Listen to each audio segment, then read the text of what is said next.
नमस्कार दोस्तों, हम बात करने वाले हैं एनटीपीसी 11 जून की फर्स्ट शिफ्ट में आए हुए जीके और जीएस के प्रश्नस के बारे में। उससे पहले आपकी जानकारी के लिए बता दें कि यार सारे के सारे क्वेश्चन एकदम ऑथेंटिक और जेन्युइन है जो आपके एग्ज़ाम में आए हुए हैं। बाकी अगर यार वीडियो पर पहली बार आए हो तो यार वीडियो को एक लाइक दबा दीजिए और जो चैनल है ना यार उसे सब्सक्राइब कर दीजिए। यार आपके एक सब्सक्राइब से बहुत ज़्यादा मोटिवेशन मिलता है। बाकी इसकी पूरी पीडीएफ टेलीग्राम चैनल पर अपलोड हो चुकी है जिसका लिंक डिस्क्रिप्शन बॉक्स में दिया हुआ है, तो अभी जाके ज्वाइन हो जाइए। तो चलिए शुरू करते हैं गाइस। हमारा पहला क्वेश्चन है कि कौन सा अनुच्छेद किसी को उपाधि का अधिकार नहीं देता। तो भारतीय संविधान के अनुच्छेद 18 में किसी को भी उपाधि का अधिकार नहीं है। यह संविधान का महत्वपूर्ण हिस्सा है जो उपाधियों का उन्मूलन करता है। अनुच्छेद 18 के दो खंड हैं। खंड एक यह कहता है कि राज्य द्वारा किसी भी व्यक्ति को कोई उपाधि नहीं दी जाएगी सिवाय सैनिक और शैक्षणिक विशिष्टताओं के। और खंड बी यह कहता है कि कोई भी नागरिक किसी विदेशी राज्य से उपाधि स्वीकार नहीं करेगा। यह अनुच्छेद सुनिश्चित करता है कि भारत में कोई भी व्यक्ति किसी प्रकार की उपाधि से अभिजात नहीं है और सभी नागरिक कानून के समक्ष समान हैं। ठीक है। इसके बाद एक आपका क्वेश्चन पूछा हुआ था कि 2011 की जनगणना के अनुसार शहरी जनसंख्या प्रतिशत कितना है। तो 2011 की जनगणना के अनुसार भारत की कुल जनसंख्या का 31.16% शहरी क्षेत्रों में निवास करता है। और इसका मतलब यह है कि 377 मिलियन लोग शहरी लोग हैं। ठीक है। और 2001 की जनगणना में यह प्रतिशत 27.81 था जो 2011 में 31.16 हो गया। 2001 और 11 के बीच शहरी जनसंख्या में 91 मिलियन की वृद्धि हुई। तो आप देख सकते हो कि किस तरह लोग गांवों से शहरों में पलायन कर रहे हैं। ठीक है। भारत में शहरी जनसंख्या का प्रतिशत लगातार बढ़ रहा है जो शहरीकरण की एक महत्वपूर्ण प्रवृत्ति है। इसके बाद एक आपका क्वेश्चन पूछा हुआ था कि भारत की पूर्व से पश्चिम की दूरी कितनी है।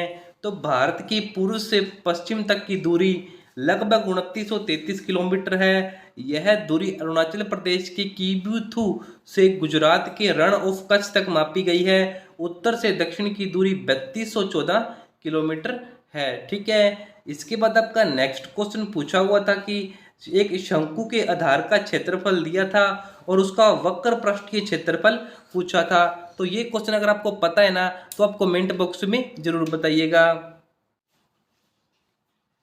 और इसके बाद एक क्वेश्चन आपका पूछा हुआ था कि सिंह धर्म सभा यह आंदोलन किस धर्म से संबंधित है। तो सिंह सभा आंदोलन सिख धर्म से संबंधित है जो 1870 के दशक में पंजाब में शुरू हुआ था। यह आंदोलन सिख धर्म में सुधार लाने और अपनी प्रारंभिक शुद्धता में पुनर्स्थापित करने के उद्देश्य से शुरू किया गया।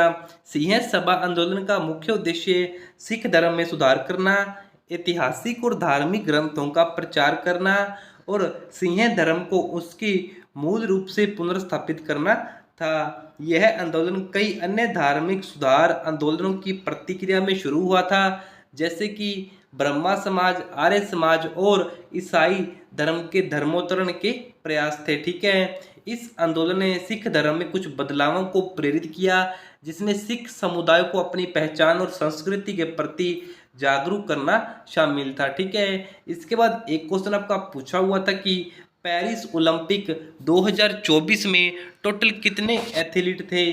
तो पेरिस ओलंपिक 2024 में कुल 206 देशों के करीबन 10,500 एथलीट्स ने भाग लिया। इस ओलंपिक्स में पेरिस सहित 35 आयोजन स्थलों पर 32 खेलों की कुल 329 स्पर्धाओं का आयोजन किया जाएगा। पेरिस ओलंपिक में सबसे बड़ा अमेरिका का 571 सदस्यीय दल शामिल हुआ था और भारत के लगभग 117 एथलीट गए थे जिन्होंने 6 पदक ही जीते। ठीक है। इसके बाद एक क्वेश्चन आपका पूछा हुआ था कि पेरिस ओलंपिक में भारत से किस किस ने भाग लिया था। ठीक है। तो टोटल तो मैंने आपको बताया ना 10,500 लोग थे। ठीक है। जिसमें से भारत में अगर बात करें तो नीरज चोपड़ा, पीवी सिंधु, मीराबाई चानू, लवलीना बोरेगोन, मनु भाकर और हरमनप्रीत सिंह खिलाड़ियों ने भाग लिया। ठीक है। इसके बाद एक क्वेश्चन पूछा हुआ था कि अलकनंदा और भागीरथी जहां मिलती हैं उस पॉइंट को क्या बोला जाता है। ठीक है। तो अलकनंदा और भागीरथी नदियां देवप्रयाग में मिलती हैं। देवप्रयाग उत्तराखंड के टिहरी गढ़वाल जिले में स्थित एक शहर है। संगम के बाद यह नदी गंगा के रूप में जानी जाती है। ठीक है। अलकनंदा की बात करें तो यह बद्रीनाथ से होकर बहने वाली एक नदी है जो उत्तराखंड में संतोपंत और भागीरथ सड़क ग्लेशियरों के संगम से निकलती है। भागीरथी की बात करें तो यह गंगा की एक मुख्य धारा है, यानी गंगोत्री ग्लेशियर से निकलती है। और देवप्रयाग यह पंचप्रयाग में से अंतिम संगम है जहां अलकनंदा और भागीरथी का संगम होता है। इसके बाद एक क्वेश्चन आपको पूछ रखा था कि खंजर अभ्यास किस किस के बीच में हुआ था। तो खंजर अभ्यास जो कि एक संयुक्त सैन्य अभ्यास है, ये भारत और किर्गिस्तान के बीच में हुआ था। यह अभ्यास दोनों देशों की सेनाओं के बीच आपसी समझ और सहयोग को बढ़ावा देता है, खासकर आतंकवाद और उग्रवाद जैसी साझा चुनौतियों का सामना करने के लिए। ठीक है। खंजर अभ्यास का मुख्य उद्देश्य दोनों देशों की सेनाओं के बीच में रक्षा और सहयोग को मजबूत करना है। खंजर अभ्यास में हेलीकॉप्टर से चुपके से सैनिकों को घुसाना, आतंकवादियों के छिपे हुए ठिकानों को नष्ट करना और पहाड़ी क्षेत्रों में आतंकवाद से निपटने जैसे अभ्यास किए गए।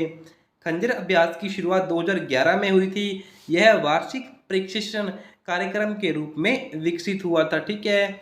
इसके बाद एक क्वेश्चन आपका पूछा हुआ था कि डिलीट करने के लिए कौन सा शॉर्टकट की उपयोग किया जाता है। तो डिलीट करने के लिए आप डिलीट दबा सकते हैं या बैक स्पेस भी दबा सकते हैं। यदि आप किसी फाइल या फोल्डर को स्थायी रूप से डिलीट करना चाहते हैं तो आप शिफ्ट के साथ डिलीट दबा सकते हैं। इसके बाद एक क्वेश्चन आपका मैथ से पूछा हुआ था कि यदि ए और बी का जो इनकम है वो 2:3 है और एक्सपेंडिचर 23:12 है और यहाँ दोनों 15,000 और 9,000 की सेविंग करते हैं, तो ए बी का एक्सपेंडिचर का सम पूछा था। ठीक है। तो ये कैलकुलेटिव क्वेश्चन था।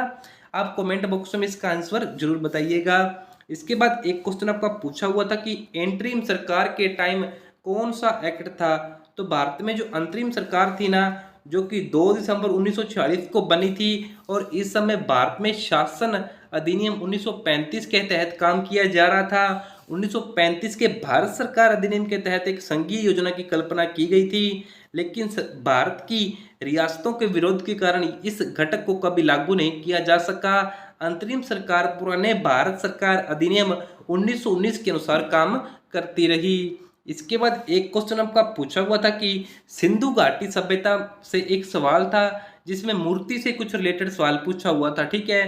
सिंधु घाटी सभ्यता जिसे हड़प्पा के नाम से भी जाना जाता है, दक्षिणी एरिया में स्थित एक प्राचीन कांस्य युग की सभ्यता थी जो 3300 ईसा पूर्व से 1300 ईसा पूर्व तक चली थी। ठीक है। और अगर मूर्ति के सवाल की बात करें तो मोहनजोदड़ो से एक मात्र देवी की टेराकोटा मूर्ति मिली थी। तो मुझे लगता है कि यही क्वेश्चन था। बाकी अगर आपको राइट क्वेश्चन बताए तो कमेंट बॉक्स में जरूर बताइएगा। तो यार यही थे कुछ क्वेश्चन जो आपकी शिफ्ट में पूछे गए थे। अगर आपको वीडियो अच्छी लगी तो यार वीडियो को एक लाइक दबा दीजिए और जो चैनल है ना उसे यार सब्सक्राइब कर दीजिए। यार आपके एक सब्सक्राइब से बहुत ज़्यादा मोटिवेशन मिलता है। और बाकी इसकी पूरी PDF टेलीग्राम चैनल पर अपलोड हो चुकी है। और हाँ, सब्सक्राइब कर देना। Thank you.